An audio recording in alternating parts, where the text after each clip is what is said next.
Welcome to the Line of Judah Travels, the channel of Pat and Rex Hattle as we travel through South Africa. Today we are at the Nature Reserve and we've come to see the Moholoholo Rehab Center where they rehabilitate animals. So we are going to see that today. It's the 28th of August.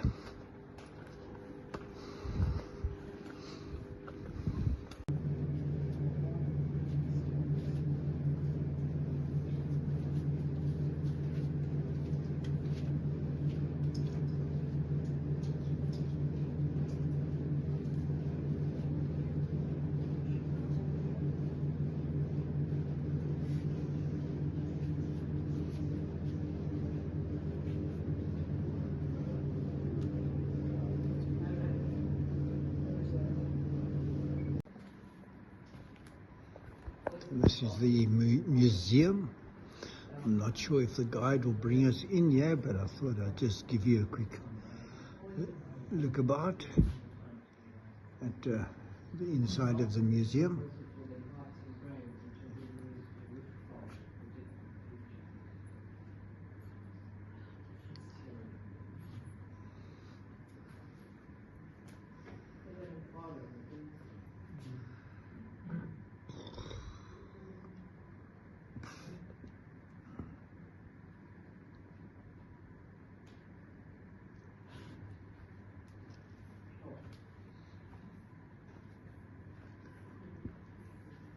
You faithful old cheetah.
He is one of the first person to introduce the black and the white rhino in the Timbabat in the 60s.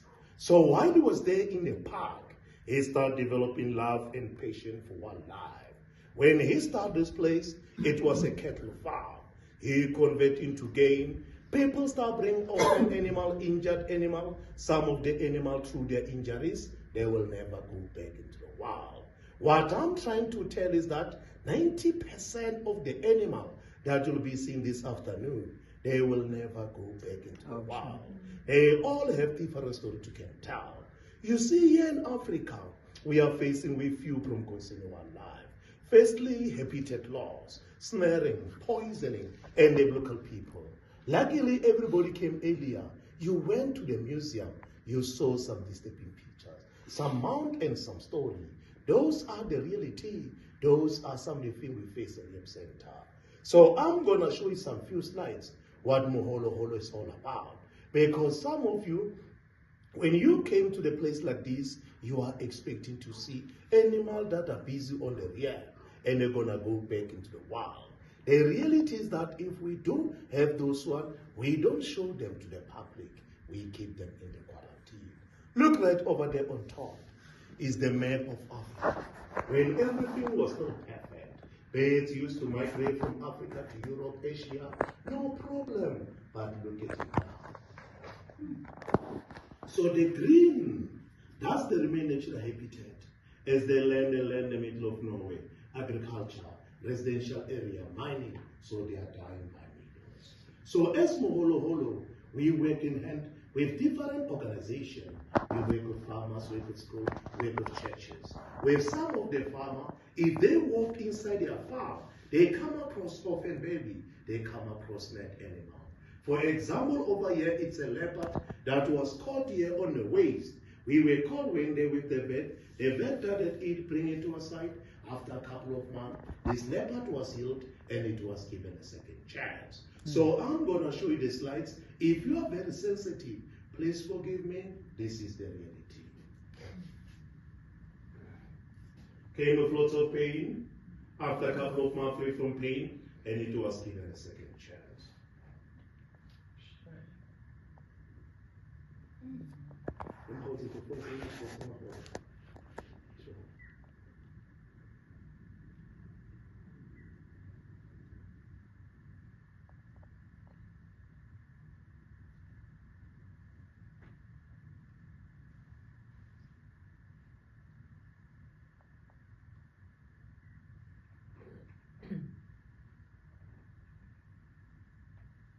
Listen, them guys are so tricky. As you can see, almost went to my boss. Maybe next time I will be lucky, it will go for him, then I'll take over. I also want to be the boss one day, guys. What do you think? But the good thing is that this leopard was given a second chance. Snaring is too much. As you can also see a serval caught on the waist, luckily, the snaring went deeper, but this guy was dehydrated. As you can see, the clinic lady work on it. This guy in the quarantine, wondering, where am I when I'm going to go back into the wild? This is the day they released it. This guy was so fast, even the cameraman couldn't catch the picture.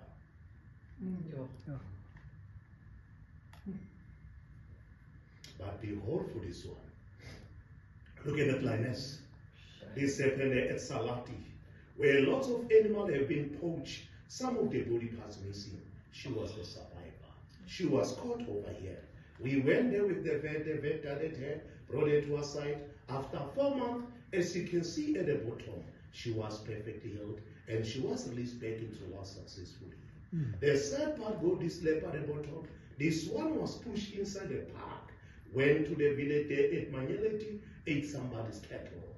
You must remember, with the local farmers and the villagers, the government's not compensating them. What that guy did with the leftover, he put a gin trap and the snares. That leopard came back, it was caught on the neck and on the food. After 2 days, we were left with no choice but to put this one down. This is the one that's inside the museum. Snaring is too much. As you can also see a honey badger caught on the waist, brown hyena caught on the neck. Those two, they were lucky because they were given a second chance. The sad part, God has put a hyena on top. That one was caught along the fence, trying to free itself by chewing its food. We went there with the vet started it, put a plaster on his food. Because this guy is not used to the plaster. He keep on chewing his food. We were left with no choice but to put this one down. This is the one that's inside the museum. Honey badger, one of the fearless animals on planet. In one night, killing all those antelope. What will you do as a farmer? Out of anger, you'll shoot it, but we do conservation through education. The farmer gave us a call. That honey badger was caught, as you can see on the side. It was even old wound. Look over there, the clinic lady work on it, and this guy was given a second chance. This guy's bit naughty. Let's hope he doesn't go back to the farmer. Sure. Look right over there, 3 leopard cubs. Mama gave birth inside the lodge at sunny sand. Mama was so aggressive. We were called Mama, the cub they were caught. They were with us for almost a year and a half. Eventually, this guy, they were given a second chance. And you must remember, when we release them, it might be somebody's territory. So good luck to them.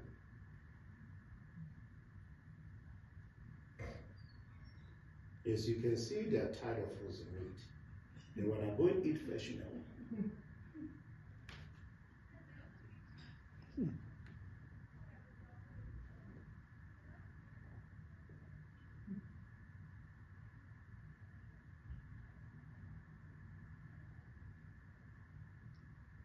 As you can see, we have done lots of releases.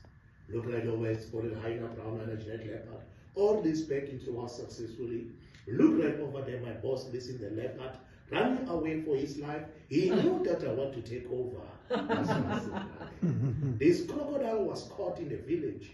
You must remember, 90% of the local men's diet is meat. They could have killed it for meat, but they gave us a call. It was caught and placed on that side of the conservancy. This angry and chubby leopard was with Botswana. The farmer could have shot it, but he also gave us a call. It was caught and placed back into us successfully. This is some of the release that we've done. As you can see, porcupines, spotted hyena, brown hyena, all released back into us successfully. Every year we do get lots of animals coming around here. Last year we did receive about 254 animals that were admitted here.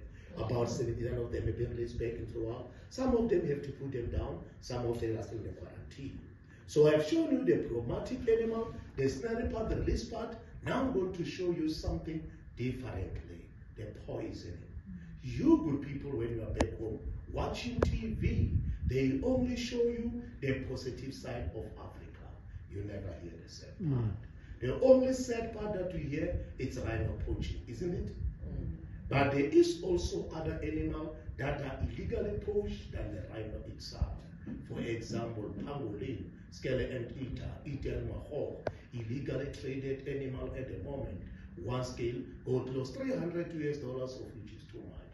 But with the rhinos, to tell you the truth, we have the best solution to stop the poaching. We harvest our rhino on where there's demand to flood, the market price will drop. But there is this thing that is called wildlife politics, where it's not about the animal, it's about the people, their ego, the status, and the change. If I may ask you, what does the rhino need the horn for? Protection. But if you harvest, you leave the small part. Every tree will grow, you can harvest. Then if they need the rhino horn, they will go to the park. They will go to Pick and Pay, Spa, McDonald's, KFC. But because people are benefiting, they are against it. But you good people, you are not here for me to channel you. You are here for me to educate you, and you are also here to educate me. Because nobody is perfect. Everybody sitting here is guilty. Whether you are a vegan, vegetarian, you are also guilty. Because during the night, what happened? It gets dark. As it gets dark, what you do? You put the lights on. As you put the lights on, attract the insects, they come to light, they die. So, case closed, everybody's guilty. Instead of us pointing fingers, it is always best for us to work together in harmony, because Africa is falling apart concerning our life. We have chopped the arm and the leg that's crippled. I with me good people. Every country, continent, province, they have their issue in coming to our life, and they have the best way to solve it. Whatever worked back in our country, it might not work in our country. Back to the reality. Elephant being poached. After being poached, they lace it with poison. When they lace it with poison, lots of animals are getting killed, especially the vultures. Do you all know the vultures? I'm not talking about the one, the government. I'm talking about the vulture. But I will explain to you in details why are they poisoning them. As you can see, running short of tiger bones, going for lions. On this scenario, 7 lions will kill 200 vultures. Only 2 vultures survive. What about if it was 1,000? Lots could have been killed. These are the vultures that I'm talking about. This kind of thing, it is happening almost every day. Especially if you go up the north, Pafuri, Pono Maria, Makuleki, that's where lots of poison is happening, and you hardly hear about it. God blanched a little while ago. Yes, it became here as well. Because about 2 months ago, we did receive a call up the north, where over 250 vultures were poisoned. We managed to save about 84 of them. 2 of them didn't make it, but the rest were given a second chance. As we were doing the release, we didn't release them at the same time. We released them half by half.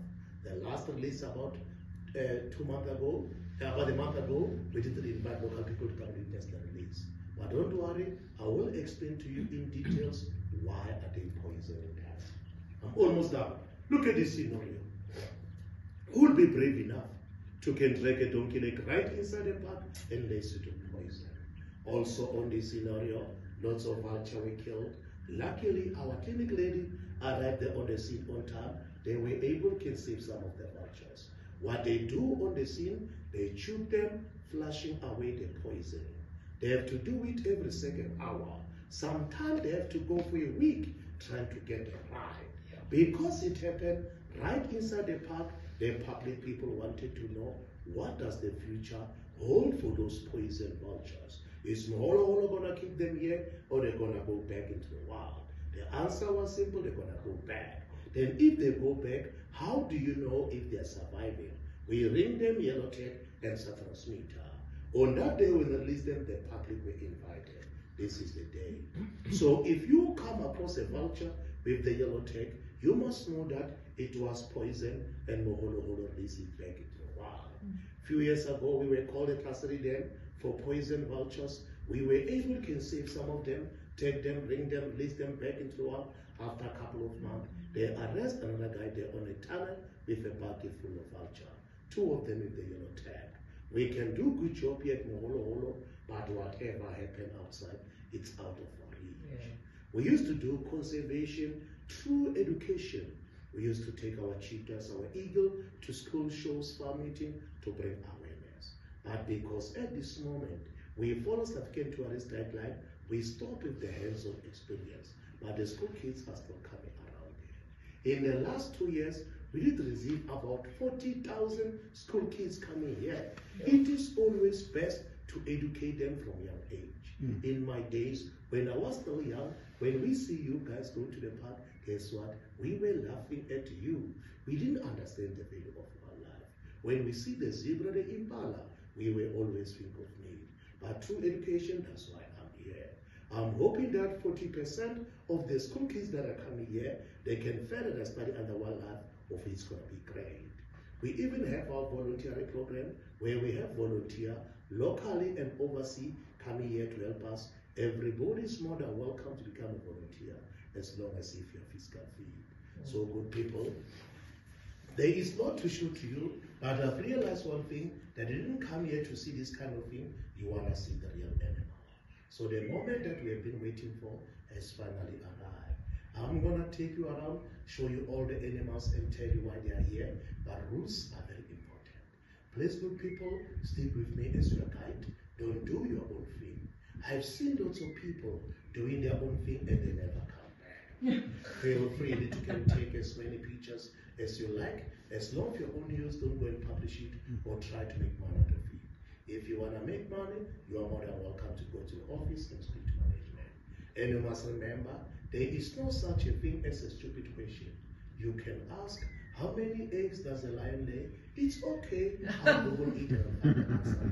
But for now, everybody please all rise. Thank you.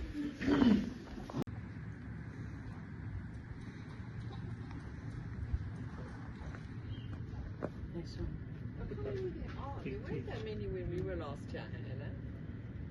How come many there aren't yet? In the last 7 years, we managed to free 6 white rhinos back into the wild, and they are doing perfectly. I want to test your knowledge. Any idea? Come on. Madam, this one. It's an elephant. Hippo. I know which one, yellow, white, green, black, gold. What makes you so white? Because it's white? You are right, it's a white rhino, it's a black rhino. White rhino flat mouth because they're the grazer. Black rhino V-shaped mouth because they're the browser. When they have the baby, the white walks their babies in front, while the black one walks their babies in the back. Reason for the white one to walk their babies in front is because wherever they are eating, it's open. Mama can see the baby. If the black one is always in the thicket, mama have to leave. And this one? Giraffe. What about next door? Look at the teeth. Always wearing pajamas. Zebra. Zebra, what color? Black and white or white and black? Now this one, different bone structure. It's hollow and very light. My legs, then goes my head. Where am I? If you come across a hollow bone structure, keep this in mind, it's a bear. When it hits something, it shatters into splinters. Round bone, when it hits something, it cracks.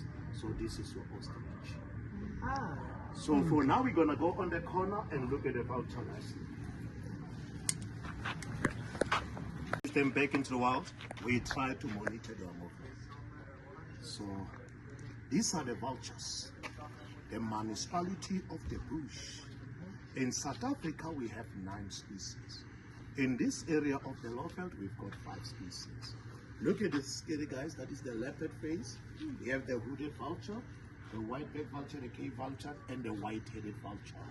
But at this moment, we are only left with only 3 visitors.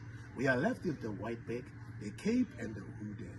No more white-headed, no more leopard face. Reason being they are endangered. So there is this belief with the local people. They were saying that vultures are prophetic birds. They say vulture flies so high. When it flies so high, it is able to see the past and the future. Then when it sleeps during the night, it is able to dream where the next carcass is. So you get the brain and the heart, you mix it, you're gonna win horse races, casino, and that is not true. It's a system. We have this eagle called a battalion, I'll show you later. It wake up and start cycling in the sky looking for dead animal. If it found something dead, it will go down, take out the ice and the tar, then go and perch on a tree. Then come this big guy with the strong beak and leopard face. It will go under the legs on the bed, eat 1.5 kilograms of it go. Then the Cape vulture and the white-backed vulture, long leg, they will go and eat the inside. Once they are done, here comes the judge one, the hooded vulture, come and clean on the ribs. When everybody's done, then who eat the bones, who eat the skin, here comes the hyena, take one legs, take one ribs, even break the bones. So once they break it, the Cape vulture will come back and take those splinters back to their cheeks in the night. But the local people were saying they are prophetic, but proven wrong. We have some of the vulture inside, they have permanent injuries. They flew into the power line. Some of them, they were poisoned. So it is so sad the way they are poisoning them. In the next 20 years, there might be no vulture left into the wild. Oh, sure. Common poisoning, it's organic phosphate. Sometimes it's a spillage from the mine. When into the rivers, crocodiles are dying, fish are dying, something come and eat those one and get poisoned. And another thing, as you all know that the vultures have good eyesight. As the poacher enter the park, vulture already cycling the sky, waiting for them to poach something.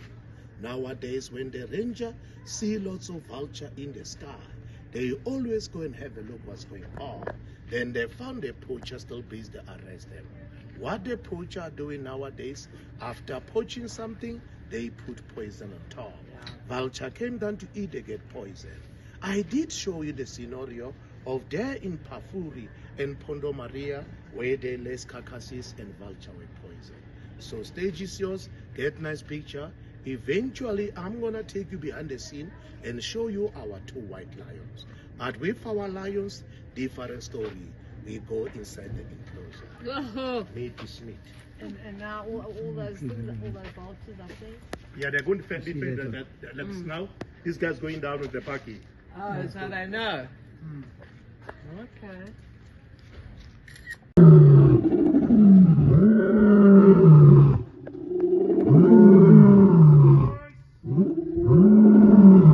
That's great, boys.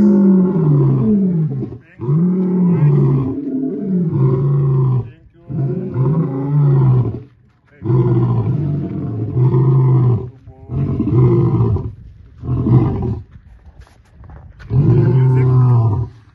Another way of saying thank you for coming. This is our 2 white lions. Nice. Yeah. So their name is Melo and Champagne. But I always call them Quikey and Sleepy. So these 2 they come from that side of Polokwane. They were potentially bred to enter the Kent hunting. Oh, shame. Have you guys ever heard about the Kent hunting industry? the canned hunting industry is just industry where people breed the lions, get a volunteer to come and raise them, tourists come and hug them, take pictures. When they are bigger, they say they're going to release them back into the wild. While they are lying to the people, they end up being shot. So these guys were bred for the purposes. Durgur brothers heard about it. They went and bought this guy and tried to find a safe place to die. So they end up bringing them to our side. We have been with these two for 2.5 years. They are now 7 years old. The occurrence of the white lion have been there in the Timbabati in the early 1938. When times goes on, people end up breeding with them, taking them to other provinces. Some of them end up going overseas. It is not a different species, it's just a gene. I've realized one thing about them is that they are more bigger compared to the normal lions. Just look at their paw. One clap, you are down. Not tomorrow, you die now. The good thing is that canned hunting industry has been banned. Good. It put a bad name for hunting. So we've got canned hunting, we've got proper hunting, we've got culling and cropping. They are all different. The only similarities that they have is that it involves the shooting of an animal. Canned hunting is for the coward. There is no fairness. Hunting is controllable. Culling, let me just say, inside I have 60 impala and the carrying capacity is 50, which means I must take the 10 out. Cropping, let me just say, there is an outbreak of diseases. Only certain species have it. Those with the disease, you take them out and bring the fresh one. Hunters save the day, but people become unethically and greedy, then they introduce the canned hunting industry. These two, they will never go back into the wild, and we are not going to use them for breeding. This is just a safe place for them. And you must remember, as a rehab center, we don't give them live feed. In the wild, mama is the one that teach the small one how to hunt. Mama will get small impala, break the spine, hand it over to the baby to learn how to kill. Let me just say, today you are here and it's their feeding day. I put a live impala inside. How are you going to react? It's going to be like a torture. It's going to be the same like canned hunting because there's no fairness to that impala. If you go to any wildlife rehabilitation center anywhere in the world and they are telling that they are bringing their lions, their leopard, their tigers, they're going to release them back into the wild, common sense, take your money and walk away. Once they get imprinted, they will never go back into the wild. What is the lifespan of a lion? In the wild and in captivity is not the same. In the wild between 10 and 12 years, but in captivity can be very long. Because when they are sick, what you do, you call them back. In the wild competition for food, territorial conflict, when the females goes in heat, there is no love, your brother, amen. They fight and we take it all. Can see they're in good condition, but put the female inside, that's going to be a problem. There will be lots of scars. Do you have any information about Casper? Not that much. Nothing new. Last time I did hear was when they say he was injured. That's what we heard. Yes, but I don't know about now. Okay. Because other people, they were wondering, they were saying it's not going to survive, but it proved them wrong.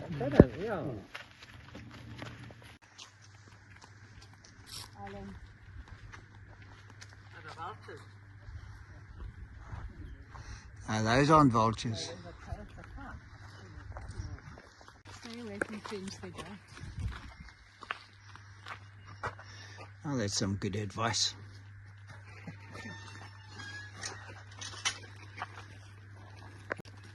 Luna, come.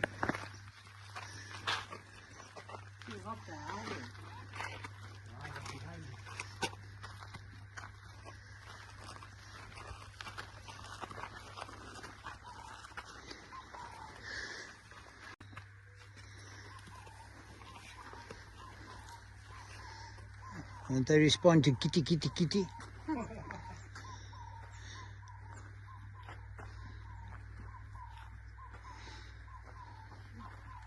Nandi. Go, Nandi.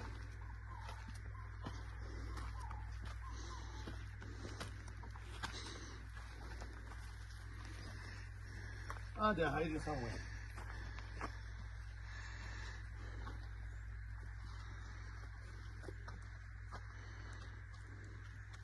When they came here, they were 2 weeks old.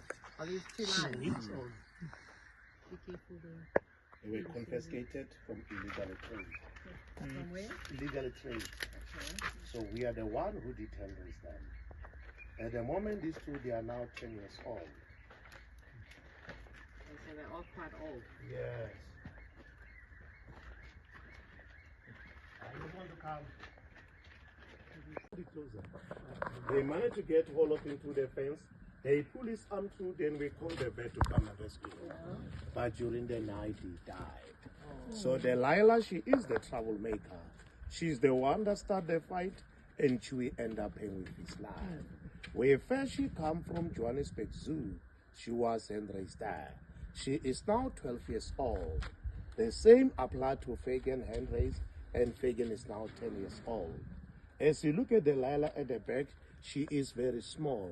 That might be the reason why Mama left her behind. You see, in the wild, if there's something wrong with the baby, Mama always leave the baby behind and say, let nature take its own course. But us people, we always interfere, take the baby and raise them. As we raise them the human way. Look at them nicely when we go down. I might ask you the difference between a leopard and a cheetah.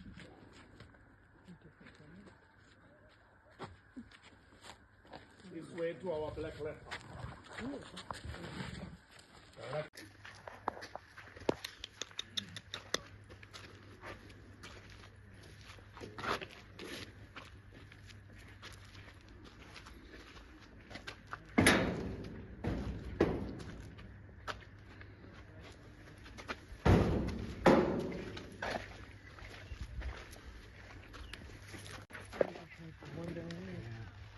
Oh, Black leopard in the tree. Oh, Mama, look at the black leopard in the tree. What's that? Black leopard in the tree.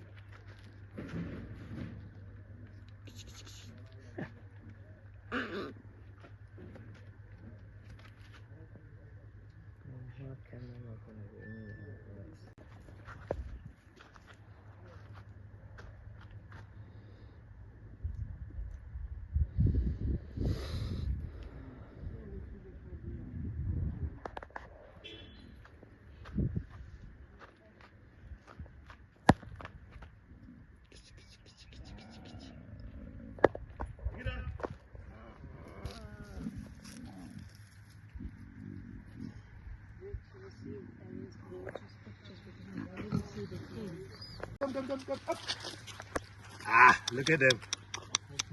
Beautiful. This is our 2 male cheetahs. Their name is Makosi and Alvaro. So these two, they were born inside our rehab. They know nothing about the wild. Earlier, while you were there at the museum, you saw the Mount of Juba and Jolie. Those were the real ambassadors.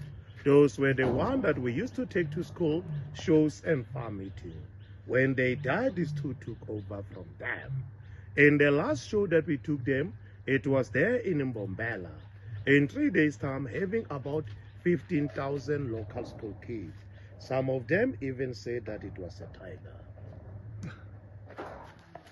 15,000. There's only 14,500 when you left.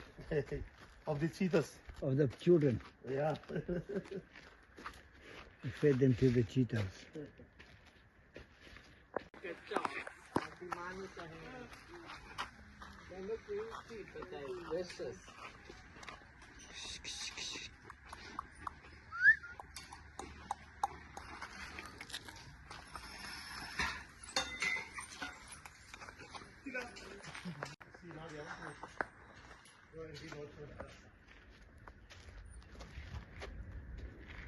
This is our 2 African wild dogs. We've got the female Aquila and the male Temba. With Aquila, she comes from Gooseberry, being rejected by her parents. So they brought her to our side, we raised her. When Aquila was 2 years old, our volunteers started complaining, why can't you get Aquila some pets? So their wishes was granted, and they will offer us 2 African wild dogs. Then we put them together. In a group of the wild dogs, we've got alpha male and alpha female. Alpha male and alpha female are the one who are allowed to breed. If the other one breed, the alpha one will have to kill those puppies from alpha one. When one of them have the puppy, the rest of the female in the group will have to lactate and breastfeeding, because she won't be able to feed close to 18 puppies on a own. When they do have the puppy, they will select a nanny to look after their puppies, but they go and hunt. But they hunt in a specific way that make people to hate them. It took a wild dog plus or minus 50 seconds to kill an impala. It took a lion plus or minus 8 hours to kill a buffalo or wildebeest. I want to hear from you good people. 8 hours and 50 seconds. Which one is cruel? The 8 Let's hours. see. If this guy come across impala worth of having some puppies, they will chase. Once they cattle it side by side, finish it quickly, run back to the den, and the puppy will leave them on the mark. But with the lion, if it come across the buffalo, wildebeest having some cubs, chase go in the middle, look for the small one. Sometimes jump on a bump, break their spine, start eating, call their cubs come and eat while the buffalo stand alive. But because this guy don't have price, people tend to say they're cruel. That's why they are endangered. 90% of them, they don't reach adulthood. Really? Yeah, boy. So just for in case you feel like donating some fingers, this is the right spot. You can do it. With the spotted hyenas. With the hyena, they have the strong jaw. They can break the leg of a giraffe, the leg of a rhino. Elephant leg is like a cheesecake to them. Very difficult to can tell which one is the male or which one is the female, because both of them have the same genital. But the only way you can tell is by looking at the size. Female much bigger, female more dominant than the male. Or the other thing, if you are brave enough, you go inside, hold them on their sack, feel it. If it's empty, then it's a female. If it has something, then it's a male. I don't know how are you going to do it. No, I'm not going to do You just do it very carefully like this, then run away. No volunteer. Let's go and look at the famous honey badger.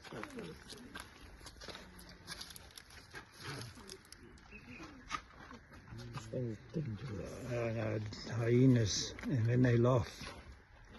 Oh, my neck. Too close for you. No.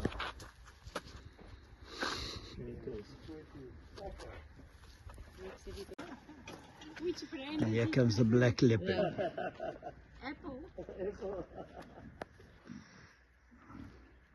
If you had Samsung, then he'd come.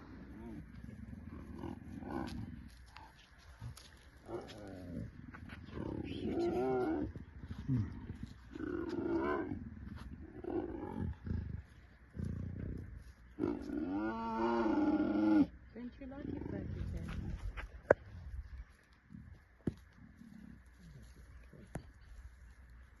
That's why they've got electric fence on the inside now. Are you Stoffel? Yes. Yes. Yeah, he's Stoffel. The big one is purple, The big one. and the small one is just and Hemi. Hemi. Hemi. Wrong direction, don't this way. Yeah? Come. That's a good thing. We have the legend Stoffel That's and right. his girlfriend Hemi. We have Stoffel, some other people, yes, Stoffel. Even call him Houdini estate artist. Yeah, no, So with him, he come from Gravelot. His mother was hit by a car, and another guy decided to raise him. But when Stoffel get bigger, he start to bring lots of supplies. One day, that guy bought himself a Mercedes Benz. To his surprise, he did put him from the front seat. Surprisingly, Stoffel did go from the front seat to the boot, from the boot to the engine. He caused lots of damages, and that guy was not a happy chappy. So he heard about Moholoholo, where they do wild release. So we brought him to our side and Brian released him inside our car. He used to go to a nearby camp called Forest Camp, go to the guest houses, terrorize the guests, steal their fake look for speech. No, he was a nightmare. Come here to the parking lot, jump in a people's car. That's when those Rotary people did hear our crisis. And they end up to the material to build this pit. This pit over here, it's a meter deep. And it used to be a rockery place. To our surprise, Stoffel used to collect all these rocks, roll them as soccer ball, and put them against the wall and use them as a step ladder. Yeah. So we took out all these rocks, and there were 3 in the middle. He saw us cutting those branches. After we left, he will go and plant the branches, push it forward, backward, till the branch break, and put them against the wall and use them as a step ladder. In the wild, some other people have seen the honey badger killing the male buffalo or the hyenas. Even the venom of the snakes, it doesn't work on a honey badger. It only puts the honey badger to fall asleep, but before it falls asleep, it is making sure that the snake is dead. When it wake up, shake the head and then it's nearby. The time they brought the female Hemi, Brian was happy, celebrating, saying that Stoffel escaped. To his surprise, he put her inside Stoffel. He said, "Thank you very much, grab her, stand on her shoulder, on her head, and it's out." Because once he's in, he's thinking about the goodies that's outside. Outside, we have Steenbok, Darcy, rabbits, and to name them. There is a lot to say about Stoffel and Hemi, but if you want to see some of his tricks, you can Google him. Just say Stoffel the honey badger, and you'll see all his tricks. Gotta watch it. Yeah, it's a legend.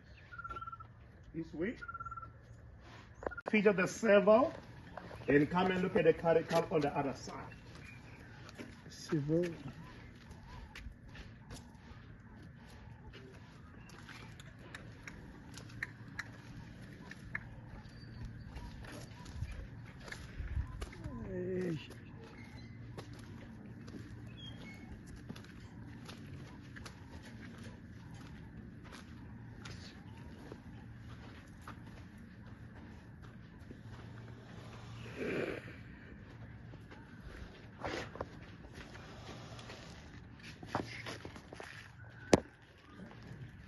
What is that for?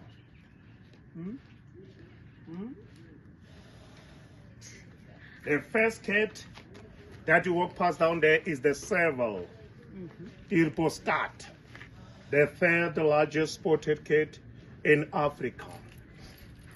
Firstly, we have the leopard that is built for power, cheetah built for speed. Those guys, they are built for jumping. They can jump close to 3 meters high to catch a flying bird. So since the beginning of this rehab, we have bred around 180 of them. And we have released around 160 back into the wild. Present being they are endangered. Sometimes people mistakenly shoot them, thinking that is the cheetah or the leopard. Local people sometimes kill them for their skin because they use their skin for decoration. Over here, you look at the caracal. African lynx, farmers don't like them. They say a caracal can kill close to 100 sheep per night. Wow. Just imagine you are a farmer, here comes the caracal and kill all your sheep. Will you be happy? No. Definitely won't, because nobody's going to compensate you. So this one day, Henry said, when it was bigger, they thought they were doing good job at this Eve. Guess what? This was somebody's house. They just gave us a call saying that, Moholoholo, come to my house. I have this 10 caracal on my couch. As we go there with the box, this caracal just walked inside the box. Used to be in captivity. Yeah. So this way, right over here, you are looking at our black eagle. The new name Verux eagle, Afrikaans Wetgris Arel. This is the second largest eagle in Africa. Living in the mountainous areas, food item the Tassie. So this one's name is called Guardian, flew into the power line and ended up having a broken wing. So the pig Guardian bring her to our side. We took her to the vet, on the vet and put Guardian's wing. Guardian will never go back into the wild. just gonna stay here as an ambassador, speaking on behalf of those ones that are in the world, saying that power line, man-made feel not good to us. Because of power line, I've lost my way and I can't fly. That's why nowadays, ESCOM have come with this idea that they put some reflectors on power line. Always remember that all the eagles, they are territorial, so they won't allow any of their affairs in territory. This guy can allow the Tony eagle, the Marshall, the Crown eagle. If another black eagle come in, it's gonna kill that other one. That other one is a competitor. Yeah. Ladies, you've got competition. Come and look at this guy's eyelashes.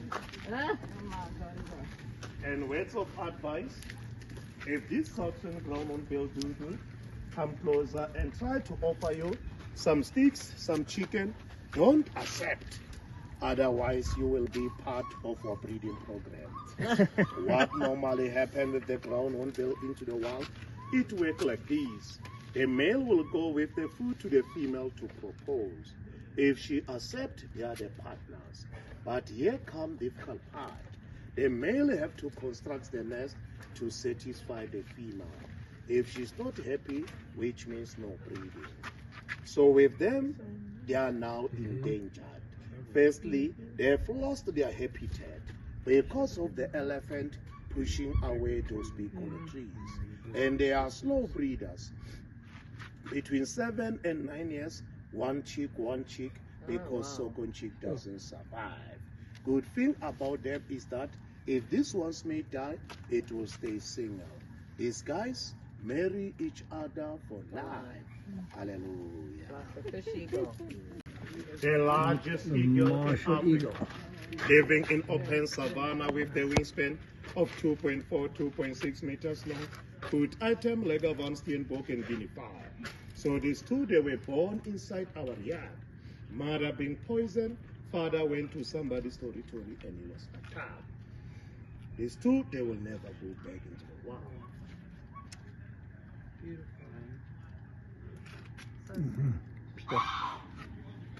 Then over here on the ground, we got the crown eagle, Kuron Aren, the strongest eagle in Africa for its size, living in the forest. Food item, monkeys, baboon, and the bush parrot. Crunching pound 3.5 per square inch. This one, it's a female by the name of Betty. This is our ambassador eagle. This one, fully trained, in lots of school shows and farm meetings.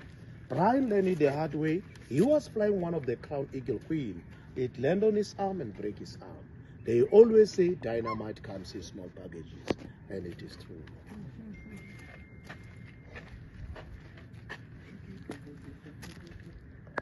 Another black eagle over here by the name of Witch.